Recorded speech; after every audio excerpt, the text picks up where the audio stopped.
Hey again guys, today I'm going to be showing you guys how to install an electric wiper motor from Newport Engineering. Pretty excited about this thing because it looks super easy to install. It is actually a direct bolt-in replacement. The wiring looks pretty simple, and we're going to knock this thing out hopefully in about an hour. So here's the wiper motor. It was about $230 shipped, which seems kind of pricey to me as far as, a wiper motor goes. But again, for a direct bolt-in, I'm not going to complain about it. Plus, vacuum windshield wipers suck, so there's that. So here is the motor. Wiring actually comes set up like this already. It's pretty obvious just by glancing at it where everything goes. It did come with a two-way switch, which hopefully I can make my little chrome one on my dash work instead of that ugly black one. But hey, it's better than nothing. I'll take it if I can't get anything else. Wiring is pretty straightforward. Shows you how to plug everything in. Tells you what it all is. Some pretty obvious stuff in here about, if you've already taken your motor out, it shouldn't be hard to figure it out from there.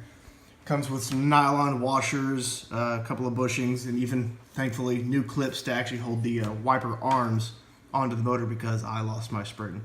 So, good job, me. Alright, let's see how quickly we can get this thing done. So here are my wipers. We're going to get going again. Before, with the vacuum motor, they would barely move.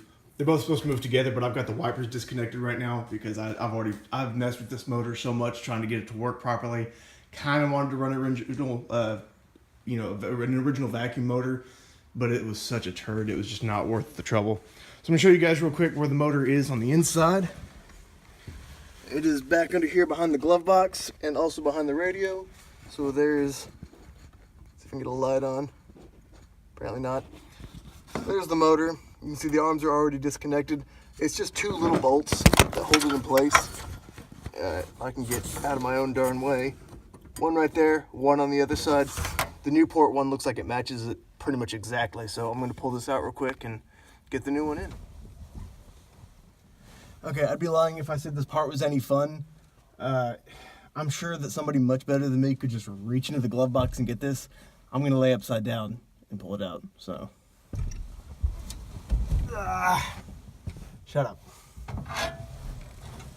And there is this awful piece of crap.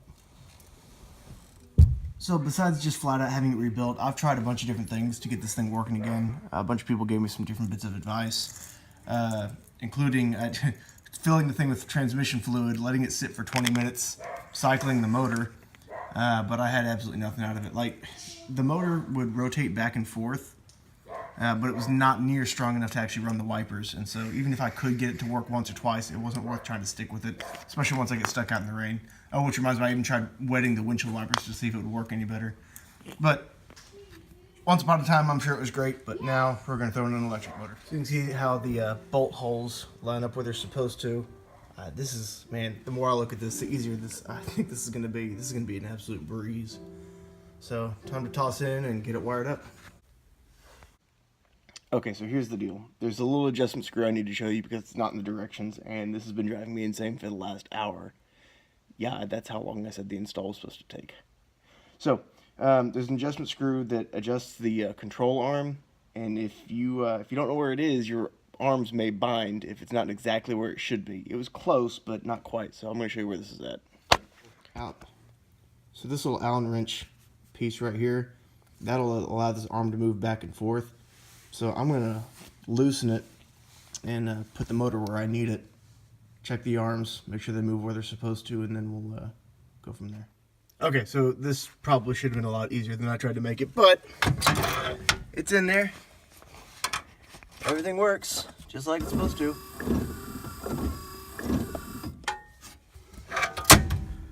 There's my switch, mostly because I'm tired and I don't feel like trying to figure out how to put that on there. It shouldn't be that big a deal. This is a cheap, couple-hour job to make this console anyways, so I will swap it out some other time. But here are the wipers in action. They work pretty darn well, I think. And then it's 2-speed as well.